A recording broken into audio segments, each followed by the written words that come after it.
Assalamualaikum warahmatullahi wabarakatuh. Assalatu wassalamu ala asrofi anbiya wal mursalin wa ala alihi washabihi ajma'in. Amma ba'd. Sobat pemirsa Islamicpreneur TV yang dirahmati Allah, semoga Allah merahmati kita semua dan kita diberikan keberkahan oleh Allah Subhanahu wa taala. Alhamdulillah, saya saat ini sedang berada di Kedai Iten.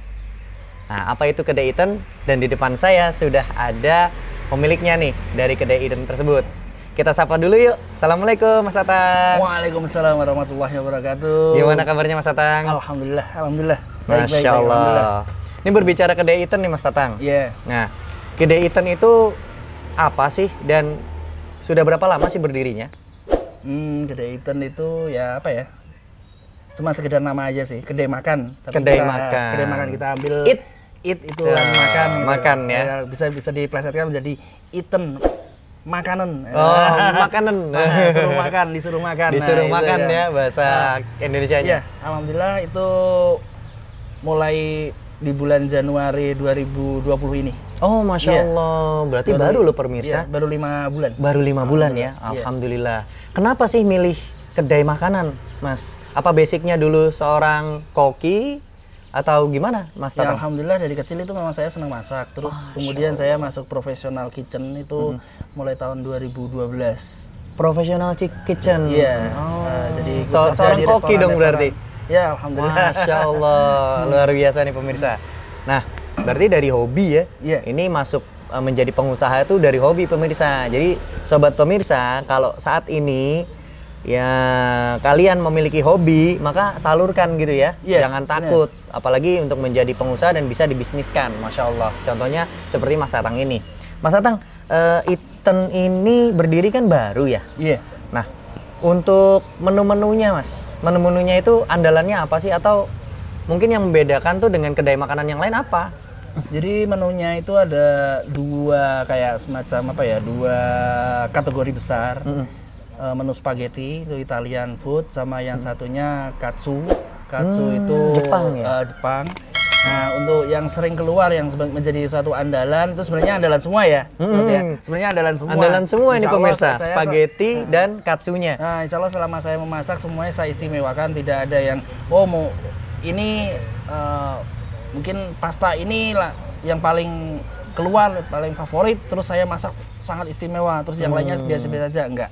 Tapi alhamdulillah orang-orang yang lebih banyak menyukai itu kalau di pasta yang spaghetti itu aglio olio sama spaghetti chicken black pepper. Masya Allah. Di sini pemirsa kalau di dalam menu nih Mas Tatang ya, ada spaghetti chicken black pepper, ada juga spaghetti bolognese, ada spaghetti carbonara, termasuk spaghetti aglio olio. Ini yang menarik, aglio olio ini jarang kita temui nih menu-menu di kedai makanan manapun. Apa ini isinya Mas? Atau racikannya apa saja, bisa diceritain ke pemirsa? Jadi kayak untuk aglio olio itu suatu masakan pasta dengan spaghetti itu kita pakai bumbu-bumbu tanpa saus-sausan. Tanpa sausan. Jadi kita mengandalkan spicy, pedas, sama aroma bawang.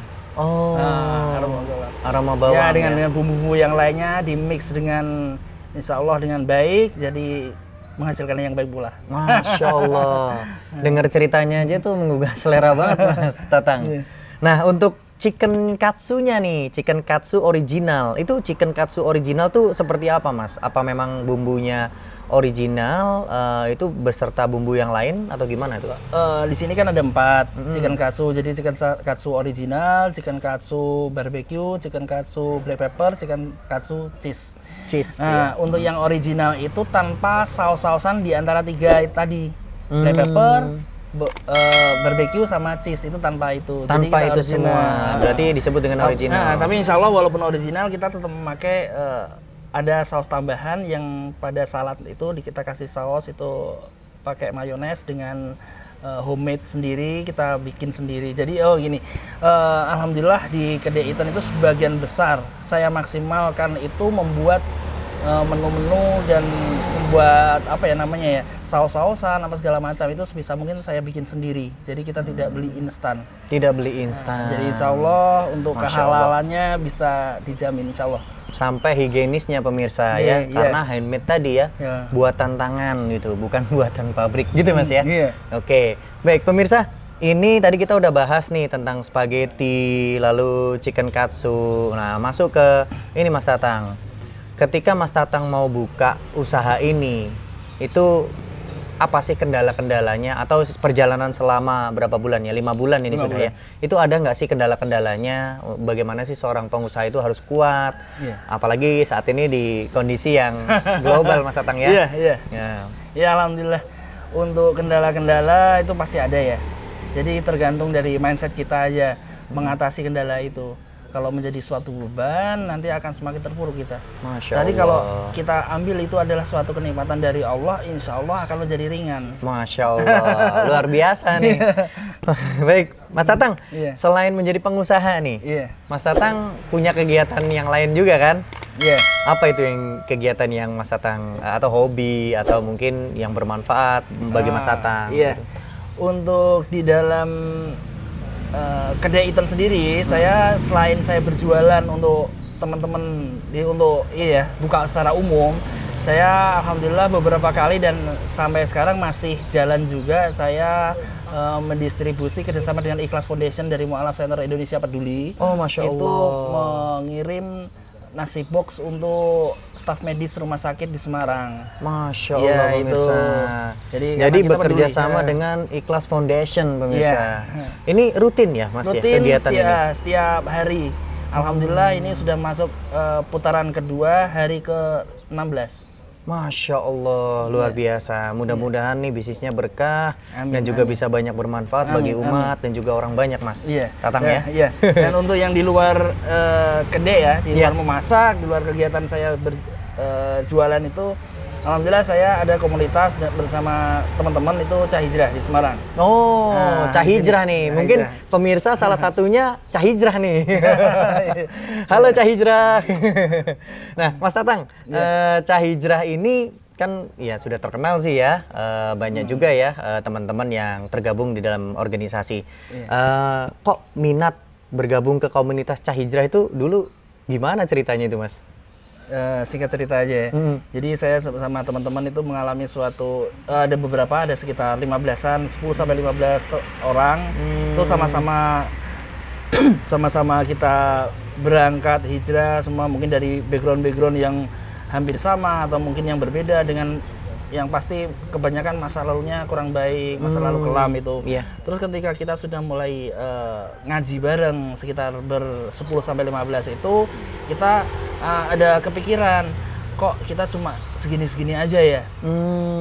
Gimana kalau kita bikin suatu kajian yang lebih besar? Kita kumpulkan teman-teman yang mungkin punya Kebutuhan yang sama. kebutuhan yang sama, punya latar belakang yang sama seperti Iya, kita. tapi nggak tahu tempatnya di mana untuk apa namanya berhijrah gitu untuk ya. berhijrah, untuk memperbaiki diri. Nah, alhamdulillah terus kita ngobrol-ngobrol, kita bikin nama apa namanya gini, akhirnya mencari kesepakatan namanya Cah Hijrah. Masya Allah, jadi luar biasa ini. Salah Iya. satu foundernya Mas Tatang juga ini dalam komunitas Cah Hijrah. Iya. Dan alhamdulillah saat ini Cah Hijrah itu sudah meluas ya, Mas Tatang ya. Alhamdulillah. Dan banyak juga menebarkan manfaat nih Amin, untuk insya Cah Allah, Hijrah insya Allah. nih. Dan bagi sahabat-sahabat yang punya saudara atau sahabat atau teman di luar sana yang pengen berubah, pengen hijrah, bisa nih tergabung ke dalam komunitas Cah Hijrah gitu Iya, ya, insya Mas Allah. Tatang. Mas Tatang, ini kita sudah ada di penghujung acara nih Mas. Nah dari tadi kan kita udah bicara masalah Mas Tatang seorang pengusaha, terus juga termasuk sebagai founder daripada komunitas Cah Hijrah. Nah, mungkin sobat pemirsa Islamicpreneur TV ini pengen denger nih motivasi bagaimana untuk menjadi pengusaha itu supaya teguh, tangguh gitu ya, istiqomah gitu Mas Tatang. Iya. Silakan Mas Tatang. Oke, bismillahirrahmanirrahim. Untuk memberikan motivasi yang sebenarnya adalah sebuah nasihat untuk diri saya sendiri, semoga bermanfaat untuk teman-teman yang lainnya untuk menjadi pengusaha atau melakukan sesuatu kegiatan apapun itu, apalagi untuk kita berdagang, berjualan, itu niatkan karena Allah dan niatkan itu untuk menyenangkan orang lain, bukan menyenangkan diri sendiri. Jadi ketika kita menyenangkan orang lain, insya Allah nanti ada feedback, diri kita juga ikut senang ketika teman-teman orang-orang yang bermuamalah sama kita, mereka jajan di tempat kita, mereka senang, merasa puas. Soalnya kenapa? Kalau kita niatnya untuk menyenangkan diri sendiri dulu, kita akan mengesampingkan orang-orang lain. Mungkin kita akan mencari laba yang begitu banyak dengan memakai bahan-bahan masakan dengan bumbu-bumbu yang subhat, yang kurang baik, yang bagaimana, kita nggak mau tahu. Yang penting ini makanan jadi enak, ini jadi laku, ini jadi bisa menguntungkan yang banyak. Tapi kalau kita niatkan untuk menyenangkan orang lain, kita akan lebih berhati-hati. Begitu. Insyaallah. Masya Allah, luar biasa sekali Mas Tatang ini motivasinya untuk sobat pemirsa. Terima kasih banyak nih Mas Tatang sudah bisa hadir di kami dan mudah-mudahan bisnisnya lancar, berkah, dan juga bisa menebar manfaat selalu. Amin, amin. Nanti kita bisa jumpa lagi Mas Tatang ya. Insya Allah. Masya Allah. Sobat pemirsa Islamicpreneur TV yang dirahmati Allah, saksikan terus tayangan kami, mudah-mudahan bisa bermanfaat bagi kita semua. Bercita-cita sukses itu boleh, namun berkah harus jadi kenyataan. Barakallahu fikum, wassalamualaikum warahmatullahi wabarakatuh.